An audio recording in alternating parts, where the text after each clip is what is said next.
Answers to AP test review number 6. Number 1, the functions f and g are given by f of x is here, g of x is there.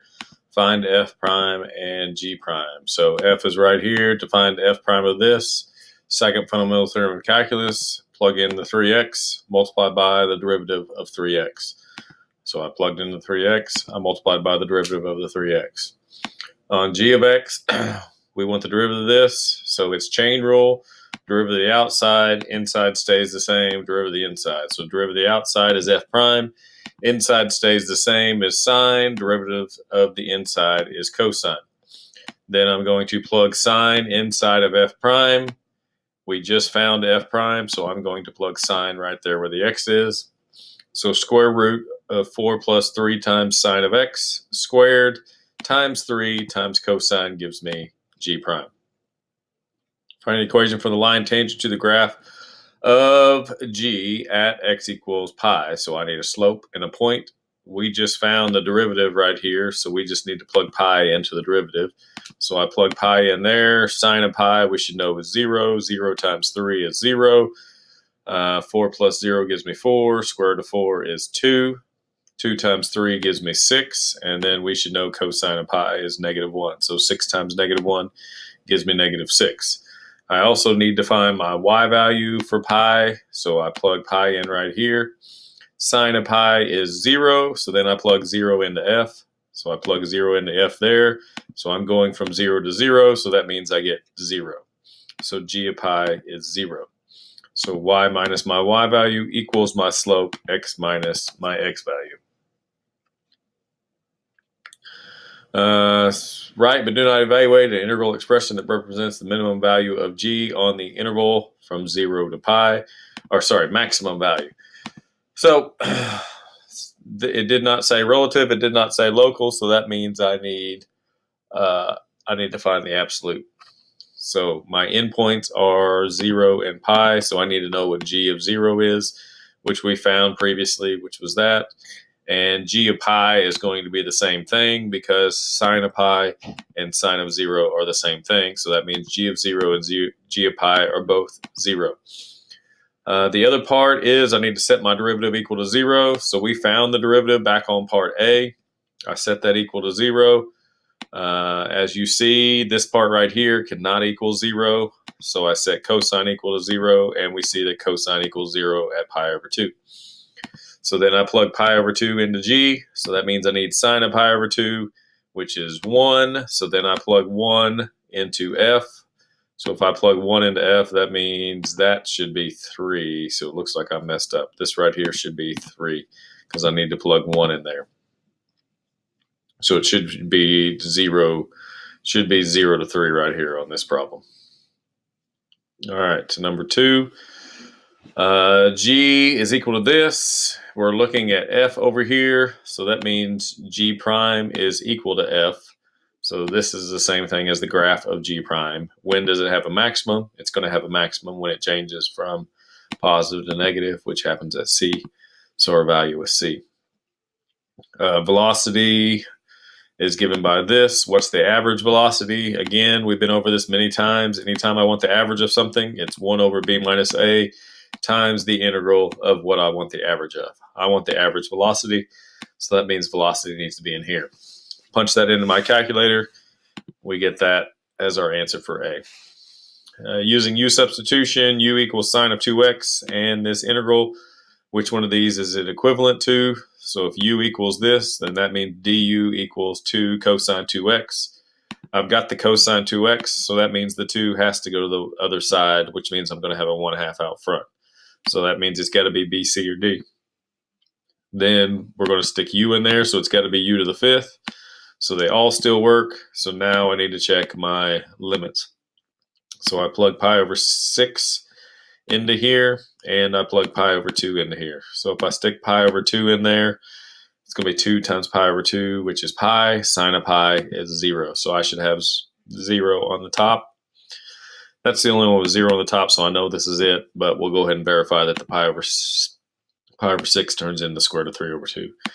So pi over 6 times 2 gives me pi over 3, and sine of pi over 3 is square root of 3 over 2. So that verifies that's for sure the right answer. 5, in the triangle shown to the right, if theta increases at a constant rate of 3 radians per minute, at what rate is x increasing in units per minute when x equals 3? So this right here is d theta dt. Since I have d theta dt, that means I need something with theta in it. So if I look at this, we're going to do a trig function. Here's my angle. This is opposite. This is hypotenuse. So that means we're dealing with sine. So sine of theta equals x over 5. Derivative of sine is cosine, d theta dt minus 1/5 dx dt. So d theta dt they gave us was 3. There's 1/5. dx dt is what I'm looking for, so that means I need to know what cosine is. Remember, cosine is adjacent over hypotenuse. I do Pythagorean theorem with the 3 that they gave me that they said x is. I do Pythagorean theorem, we find that the other side is 4. So cosine is adjacent over opposite, which would be 4/5. Solve for dx dt, we get 12. Graph of y equals f of x is shown in the figure above. A1 and A2 are positive numbers that represent the areas of the shaded region. So A1 is the area of this, A2 is the area of this. We want to find this thing right here. So the first one is from -4 to 4. So this is going to be positive. Since this is underneath the x-axis, that means this is going to be negative. So from -4 to 4, it's going to be A1 minus A2. So that's why I have A1 minus A2. Then we have 2 times -1 to 4. So I bring the 2 down, and then I need to go from -1 to 4. -1 to 4, it's still below the x-axis, so it needs to be negative. So -2 times -A2 gives me 2A2. So I have A1 plus A2 as my answer. 7, a cube with edges of length x centimeters has a volume of x cubed cubic centimeters. The volume is increasing at a constant rate of 40 cubic centimeters per minute. So that's telling me dV dt. At the instant when x equals 2, what is the rate of change of x in centimeters per minute with respect to time? So rate of change of x is going to be dx dt. So I just need to take the derivative of this and plug in, or the derivative of this, which is this, and plug in. So this is 40. They told me x was 2. 2 squared is 4, which gives me 12. I divide, we end up with 10/3. Pretty simple. All right, number 8. Between 0 and 31, the rate of change of the number of mosquitoes on tropical island at time t days is multiplied by r of t mosquitoes per day. Notice this is mosquitoes per day, so we're dealing with the first derivative. There are 1,000 mosquitoes on tropical island at time t equals 0. Show that the number of mosquitoes is increasing at t equals 6. So if I want to know if the mosquitoes are increasing, then that means the derivative needs to be positive. So I'm going to plug 6 into the derivative, which we stated was this. So if I plug 6 into this, use my calculator, I get that. So that verifies it's increasing because r of 6 is greater than 0 or positive. At t equals 6, is the number of mosquitoes increasing at an increasing rate, or is the number of mosquitoes increasing at a decreasing rate? So I want to know if this thing is increasing or decreasing, so that means I need the derivative of that. So I need to do the derivative of this. So shift minus gives me d over dx. Put this inside of it, then get outside the parentheses, do your vertical line, and then x equals 6. Press enter. You should get this number right here, which is negative. So that means we are increasing at a decreasing rate because this thing is negative. C, according to the model, how many mosquitoes will be on the island at time t equals 31? Round your answer to the nearest whole number. So notice they said there were 1,000 to begin with at 0. So that means I need 1,000 here, and I got to have 0 there. We're going to 31, so 31 is there.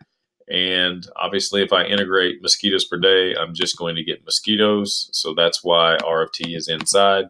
I press enter, and we get 964 mosquitoes. To the nearest whole number, what is the maximum number of mosquitoes between 0 and 31. Show the analysis that leads to your conclusion. So again, it said maximum, does not have relative, does not have local. So that means I need absolute. So I need to consider 0 and I need to consider 31. I didn't write down 31. I should have. So 31, we already know is 964. So I probably should have put 31 and 964 right here. Then the other place I could have a maximum is at a critical point. So we need to show them that we're setting R equal to 0. We're going to graph it and use our calculator to find the 0, which gives me this, 7.854. And then to get the number of mosquitoes, I'm going to use exactly what I did on C, except instead of 31, I'm going to put 7.854. When I put 7.854 there, that shows me that the number of mosquitoes is 1,039 at this time. So that means 1,039 mosquitoes is the maximum number of mosquitoes. Number 9, limit as h approaches 0. So this is another one of those definition of a derivative, where it's the limit of the difference quotient. So I look at this right here. Whatever's inside the parentheses, I put an x in there, and that tells me what f is. So f is the natural log of x, so that means it's got to be one of these three right here. And then whatever is right here, that's what I'm plugging in to the derivative. So that's why we like this, because we're plugging e in. Not 1, not 0. We're plugging e in right there, so that's why we like A. So get your function, take the derivative, plug in what's here. In this case, it's e. All right. Continuous function between -3 and 6. F of -3 equals -1, and f of 6 equals 3. Then the intermediate value guarantees that. So my y value is -1, my y value is 3. So somewhere between -3, or everything somewhere between -3 and 6, I've got to have values between -1 and 3. All the y values between -3 and -1 and 3 must exist between -3 and 6. That's what the IVT says. So does f of 0 have to equal 0? No, it could, but it doesn't have to. All right, this one's talking about the derivative. IVT has nothing to do with the derivative, so therefore we're going right on past this. This one says f of x represents y. So this one says all of my y values have to be between -1 and 3. That's not true. All of those y values have to exist, but that doesn't mean all of my y values have to be between those two. The next one is f of c equals 1. So this is telling me that I've got a y value that equals 1 between -3 and 6. Now that's correct, because 1 is between -1 and 3. So this is the one we like. And then let's talk about this one. This one says that f of c has to equal 0 for at least one c between -1 and 3. Notice it said -1 and 3. And it should be between -3 and 6. So this one would have been correct had it said -3 and 6 right here instead of -1 and 3. So that's why we like D. All right, number of students in a cafeteria. Number of students in a cafeteria modeled by the function P. And we've got a differential equation here where T is modeled in seconds and P of 0 equals 25. What is the greatest rate of change in students per second of the number of students in the cafeteria? So this right here is students per second. So I want to know what's the max of this. In order to know the max of this, I need the derivative of it. So that's what I did first. Actually, first thing I did was distribute this P in here. So I distributed that P, then I found the derivative. This is a coefficient, so it stays. Derivative of 200, P is 200. Then I have P squared gives me 2P. I set that equal to 0. The 1 over 2,000 goes away. I have 200 minus 2p equals that. 2p equals 200, and p equals 100.